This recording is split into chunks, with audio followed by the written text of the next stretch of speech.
Brigade parade গ্রাউন্ডে পশ্চিমবঙ্গের মুখ্যমন্ত্রী পদে শপথ নিলেন শুভেন্দু অধিকারী। মন্ত্রিসভায় ৫ জন মন্ত্রীও শপথ গ্রহণ করলেন তার সঙ্গে।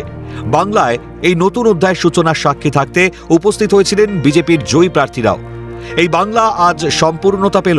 শপথ গ্রহণ অনুষ্ঠানে উপস্থিত হয়ে এমনটাই বলেন মুখ্যমন্ত্রী শুভেন্দু অধিকারীর ভাই তথা বিজেপির জয়ী প্রার্থী দিব্যেন্দু অধিকারী। আলাদা ফিলিংস একটা আছে, স্বাভাবিক কারণে পরিবারের একটা ব্যাপার থাকে, কিন্তু সমস্ত পরিবার ভারতীয় জনতা পার্টির পরিবার, আমরা এক, আমাদের পরিবার ওই বৃত্তের মধ্যে আবদ্ধ। এতদিনের লড়াই বিজেপির শ্যামাপ্রসাদের বাংলা কি হচ্ছে? এই বাংলা আজকে সম্পূর্ণতা পেল। শ্যামাপ্রসাদ মুখার্জির আত্মা আজকে শান্তি পাবে। শ্যামাপ্রসাদের বাংলা ভয় মুক্ত বাংলা, শুভেন্দু অধিকারী ভাই হিসেবে কি অঙ্গীকার করছেন? সবার উপরে নরেন্দ্র মোদী আছেন, তার মার্গদর্শনে আমাদের সরকার চলবে। বাংলা নতুনভাবে স্বাধীন হয়েছে। মাটি থেকে উঠে আসা মানুষ বাংলার মুখ্যমন্ত্রী হয়েছে। মমতা বন্দ্যোপাধ্যায়কে সঠিক জবাব দেওয়ার যদি কোনো লোক থাকে তার নাম শুভেন্দু অধিকারী, বললেন নোয়াপাড়ার জয়ী বিজেপি প্রার্থী অর্জুন সিং। বাংলা এখন নতুনভাবে স্বাধীন হয়েছে।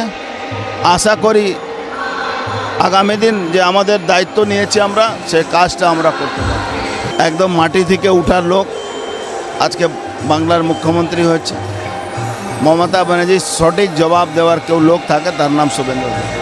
বাংলায় বিজেপির সরকার গড়েছে, পশ্চিমবঙ্গের আকাশ বাতাসে তাই আনন্দ। উচ্ছ্বসিত হয়ে বললেন মানিকতলার বিজেপির জয়ী প্রার্থী তাপস রায়। 207-এ আমরা সরকার গঠন করছি, আর একটা ফলতা হয়ে 208 হবে।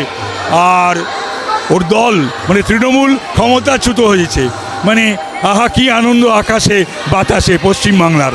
মিথ্যা কথা বলে মিথ্যাচার করে মানুষকে বিভ্রান্ত করে ক্ষমতায় টিকে থাকতে চেয়েছিল। 2024 সালে পরিবর্তনের ডাক দিয়েছিলেন কাদম্বিনীর মা। চেয়েছিলেন মমতা বন্দ্যোপাধ্যায় ক্ষমতাচ্যুত হোক। বাংলার নতুন মুখ্যমন্ত্রীর শপথ গ্রহণের সঙ্গে তা পূরণ হওয়ায় খুশি ব্যক্ত করলেন তিনিও। আমি প্রতিজ্ঞা করেছিলাম আমাদের পানিয়াটিবাসীকে ওই নির্মল ঘোষের অভিশাপ থেকে মুক্ত করব, মানে থ্রেড কালচার থেকে মুক্ত করব, এবং আমাদের প্রাক্তন মুখ্যমন্ত্রী যিনি ছিলেন তার অত্যাচারের শেষ ছিল না, তাকে আমি নবান্ন থেকে নামাতে চাই। এটাও পেরেছি, এটা সারা বাংলার মানুষের কাছে আমি সত্যিই কৃতজ্ঞ।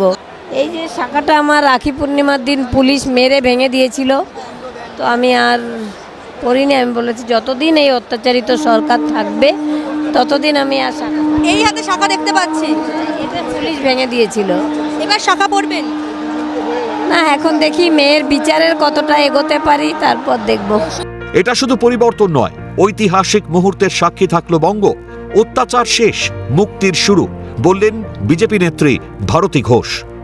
যেটা ইতিহাস বহু যুগ ধরে মনে রাখবে যে একজন অত্যন্ত স্বৈরাচারী মুখ্যমন্ত্রী, যিনি একটা যুগের রচনা করেছিলেন, একটা দুর্নীতির যুগ, ধর্ষণের যুগ, ঘুষের যুগ এবং অত্যাচারের যুগ। সেই যুগটা একজন অত্যন্ত নবীন সহকারী বেরিয়ে এসে যুগের পরিবর্তন করে দিলেন। ভরসার যুগ নিয়ে এলেন, মুক্তির যুগ নিয়ে এলেন।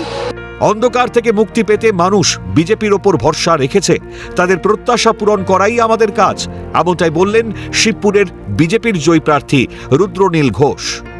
পশ্চিমবঙ্গের মানুষ অন্ধকার থেকে মুক্তি পেতে ভারতীয় জনতা পার্টিকে ভরসা করেছেন, অন্য কোনো রাজনৈতিক দল নয়। ভারতীয় জনতা পার্টির প্রতিটি কার্যকর্তা, শুধুমাত্র যারা মন্ত্রিসভার শপথ নেবেন তারা নয়, তারা বদ্ধপরিকর এই অন্ধকার মুক্তির যে ভরসা মানুষ করেছেন তার সম্মান রাখতে। মানুষ শ্যামাপ্রসাদের পশ্চিমবঙ্গে যেভাবে পদ্মফুলের চাদর বিছিয়ে দিয়েছেন ভালোবাসা আর বিশ্বাসে আর প্রত্যাশায়, তা পূরণ করাই আমাদের কাজ।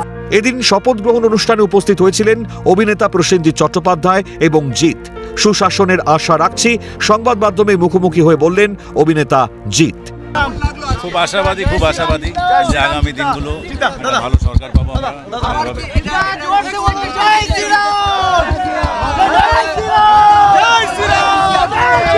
অনেক কিছুই আশা করছি, সুশাসন আশা করছি। সব মিলিয়ে আগামী দিন বাংলা কোন নতুন সূর্যোদয় দেখে সেদিকেই নজর থাকবে।